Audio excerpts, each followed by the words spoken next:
I used to live in Hell's Kitchen, which is a fairly diverse neighborhood in New York City. And every time I leave my apartment, there'd be a gay black man that tell me my socks didn't match my outfit or some other goofy shit. And I try to learn things from people all the time. This is a gay black man. I was like, what can I learn from Percy? That's what I named him. Not Percy, but Pursey, because he always had a bag on him. And yeah. I was like, what can I learn from Percy? It's a gay black man. So one day I'm looking at him, and I get lost in his eyes for a little bit because he's a pretty guy. So what can I learn from Percy? It's a gay black man. One day it clicked. It's like, this is how you know that being gay cannot be a choice, because no one would choose to be gay if they're already black. Which is a fairly progressive statement if you let it marinate for more than 2 seconds. Right? It's fairly difficult to be gay in this country. It's fairly difficult to be black in this country. No black person ever wakes up and thinks, you know what, this black shit, too easy.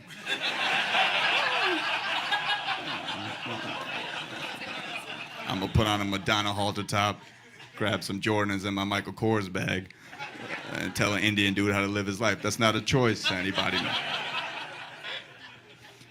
I told that joke on stage at Columbia University in November of 2018. And I got kicked off stage, and the day later, I made the news. I'm gonna give you the inside scoop. This is what happened. What's your name? Pooja, this is what happened. Don't blog about this or do any of that kind of shit. TMZ might hit you up. TMZ hit me up to talk about it, and I said no because they tried to end Kanye West's career, and after watching that R. Kelly doc, Kanye don't seem so bad. And, this is what happened. I'll give you the inside scoop. In May of 2018, I was invited by Columbia University Asian American Alliance to perform at the annual Culture Shock Festival. Now, this is Asian, like my kind of Asian, but also kind you guys are picturing. And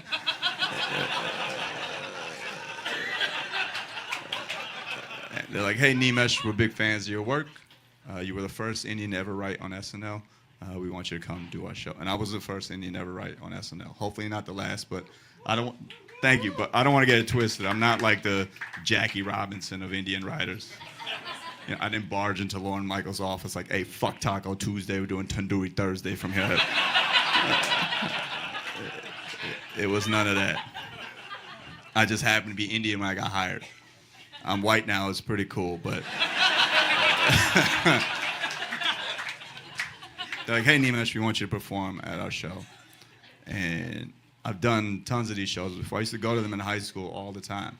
You know, there's like 400 Asian kids of all complexions dancing, having a good time. And I go on stage as part of my set. 17 minutes into the set, I tell that joke, and it bombs. It's like dead silence. You can hear people shitting in the bathroom. That's how quiet. But sometimes as a comedian, you do jokes for you.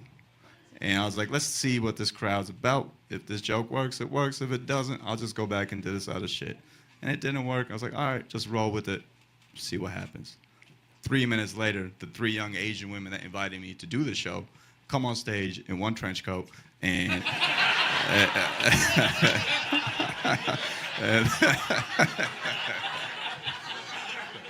and they're like, hey, Nimesh, you've said some things that are offensive. We need you to go. And then they asked me if I have any closing remarks. All of me wanted to say, I hope you all fail your finals. But I didn't say that. I kept my composure. And I tried to save it with a joke. I would joke about how it's a very difficult time to be an Asian person these days because it feels like white people and black people, there's a lot of tension between them, and there's about to be a war between black people and white people, and Asians and Indians will have to choose a side, and that shit bombed. And, and then they cut my mic, and I leave the stage, and side stage is like a 5'5" Asian woman waiting for me. She goes, I have to escort you out because of security risks. I'm like, I'm not gonna fight a bunch of breakdancers. And and then I get in my car and immediately call my Jewish friend Jared, he's a comedian. Say, hey man, I just got kicked off stage at Columbia University. And he goes, "Did you get paid though?" I was like, "Thank you for reminding me what's important." And I called another friend of mine. I was like, Ricky, I called him. I was like, "Hey man, I just got kicked off stage at Columbia." And he's always like, he sees the positive in the situation. But this time he was like, "You got kicked off stage at Columbia? That's hilarious. I can't wait to tell everybody." "You bombed so hard you got kicked off stage? Oh man, this is gonna be a killer in the group chat." And for the record, I did not bomb. All right, I will own a bomb like no other. I don't give a shit about bombing. I bomb all the time.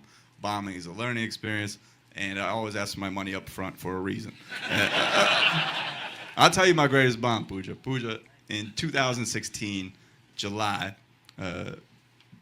Hillary Clinton had just secured the nomination for Democratic nominee for the President of the United States. And they had a big party for her in Philadelphia. And as an offshoot to that party, they had a Bernie Sanders protest rally. I got invited to do stand-up at that event. And I go there, and there's 400 Bernie Sanders fans dressed in all black like Bernie had just died. And my opening joke to this room full of 400 Bernie Sanders fans was, "Hello, losers." And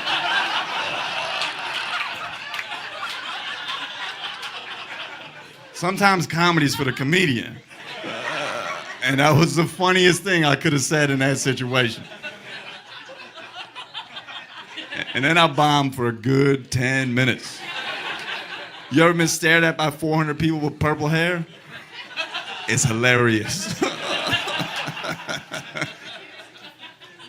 So that was my greatest. So this was not this is just a bunch of college kids who overreacted to what's going on in the world. And that all goes back to the shit that I talked about throughout the set, right? Our brains are fucked up. We don't know how to process shit. We overthink and underthink everything. It's like everyone wants to call these kids soft. These kids are not soft. This generation of college kids is the generation that invented eating ass. Do you understand that? These kids are eating ass and no one has health insurance. That's the most gangster shit I've ever heard.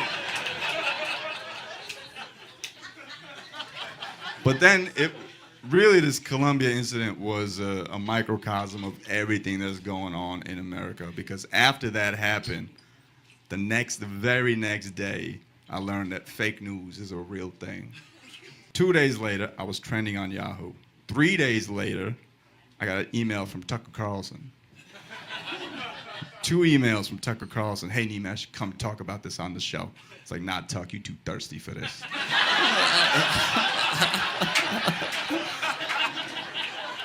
I ain't coming on your goofy ass show. You fucking propagandist.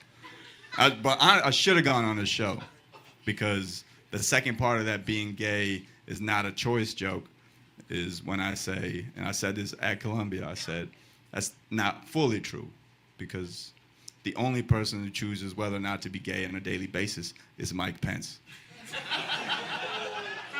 Mike Pence chooses to not be gay every day. I'm getting a real Republican vibe in this room all of a sudden. Look, I know it's wrong to out someone that's not out. But Mike Pence hates homosexuals. That's how you know he's gay. No man hates homosexuals that much if he himself is not a homosexual. If I've learned anything in life, that's true. I should have gone on Tucker and said that shit. And then I was featured on Breitbart. Me, a hero on Breitbart. That's how you find out who your Republican friends are. "Hey man, I just saw you on Breitbart." "You read Breitbart? I thought I knew you, Jared. What the fuck?" But that didn't really bother me. That's the right wing has an agenda. But that goes back to the left wing shit I'm talking about. Because then I got called racist and homophobic. Nimesh Patel is a racist and a homophobe. It's like, how did you know? Nimesh Patel is a racist and a homophobe. They say I'm afraid of gay people and I hate black people, when really it's quite the opposite.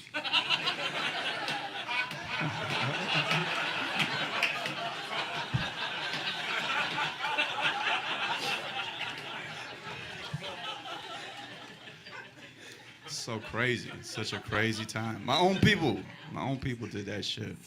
Honestly, the toughest part about the whole thing has been trying to explain this to my 60-year-old Indian parents. Because they know what stand-up is. They know that I do it, but when they saw I got kicked off stage at Columbia, they thought my career was over. I was like, no, Mom. It's just getting started.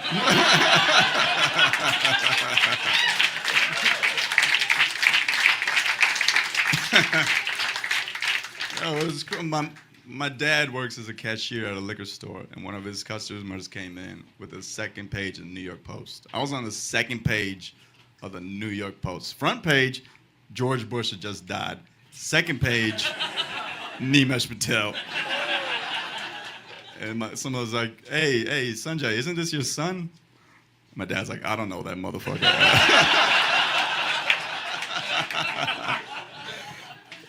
Honestly, the toughest part beyond that has been dealing with, because for 2 weeks I was famous. People were like, yo, you're the Columbia. I was triggered by Asians. I couldn't walk around. It's famous. And you get a taste of fame, like just a little bit. And if anyone's chasing fame in here, trust me, it is not what, it's the stupidest shit you could possibly do. Fame is the worst drug there is. And I can see why people chase it, but don't do it. But fame is such a drug that people will drop sex tapes if they can't get it any other way. That's like the sucking dick for crack equivalent of fame. People will drop a sex tape. And I might. If this comedy shit don't go the way I need it to. My sex tape will be me fucking a gay black man wearing a Columbia University sweatshirt. I'm Nimesh. Thank you so much for coming out. Enjoy the rest of the night.